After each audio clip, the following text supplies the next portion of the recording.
Good. रसिको, प्रेमाची व्याख्या करायची म्हटलं तर नेमकी कशी करायची हा प्रश्न कुणालाही पडेल.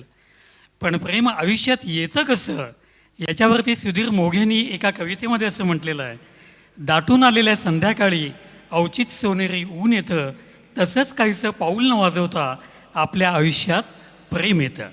हे प्रेम ज्या वेळेला तिच्या मनामध्ये येतं त्यावेळी ती लाजते, मुरकते, हे गालावरती रक्तिमा चढतो, डोळ्यांच्या भुवया अलगदवरती जातात. गाणं जुनं आहे, या कन्सेप्ट्स आउटडेटेड झालेले आहेत हे मला माहिती आहे.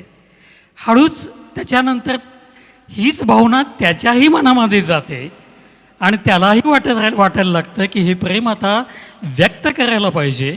पण ते व्यक्त कसं करायचं हा प्रश्न त्यालाही पडतो, कारण तिच्या अदा बघून तो घायाळ झालेला आहे. मंगेश पाडगावकर हेच एका गाण्यामध्ये सांगतात, हाती धनुष्य ज्याच्या त्याला कसे कळावे, हृदयात बाण ज्याच्या त्यालाच दुःख ठावे, तिरपा कटाक्ष भोळा आम्ही ते दिवाणे, मी ओळखून आहे सारे तुझे बहाणे. गातायत संजय शिरोळकर.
डोळ्यास पापण्यांचा का सांग भार व्हावा, डोळ्यास पापण्यांचा का सांग भार व्हावा, मिटकाच पापण्यानी का चंद्रही दिसावा, मिटकाच पापण्यानी का चंद्रही दिसावा.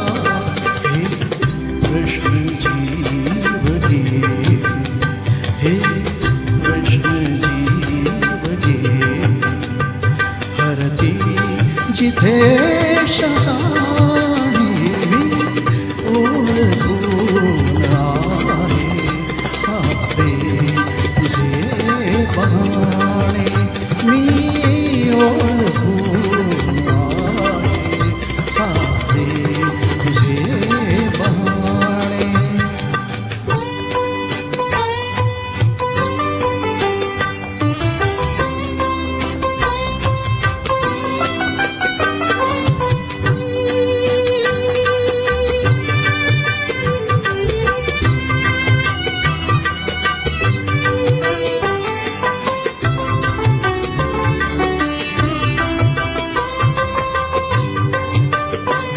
हाती धनुष्य ज्याच्या त्याला कसे कळावे, हाती धनुष्य ज्याच्या त्याला कसे कळावे, हृदयात बाण ज्याच्या त्यालाच दुःख ठावे, तिरपा कटाक्ष भोळा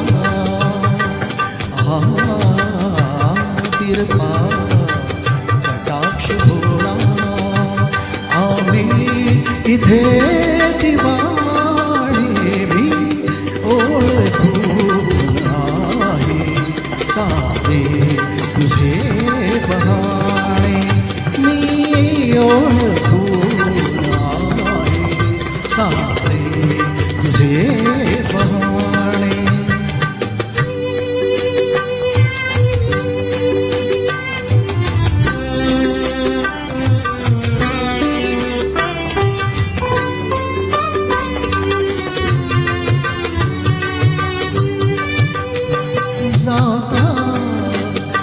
समोरुनी तू उगवेट पोर तारा जाता समोरुनी तू उगवेट पोर तारा देशातुनी फुलांच्या आणि सुगंध वारा देशातुनी फुलांच्या आणि सुगंध वारा रात्रीस चांदण्याचे रात्रीस चांदण्याचे सुचते सुरेल गाणे मी ओळखून आहे सारे तुझे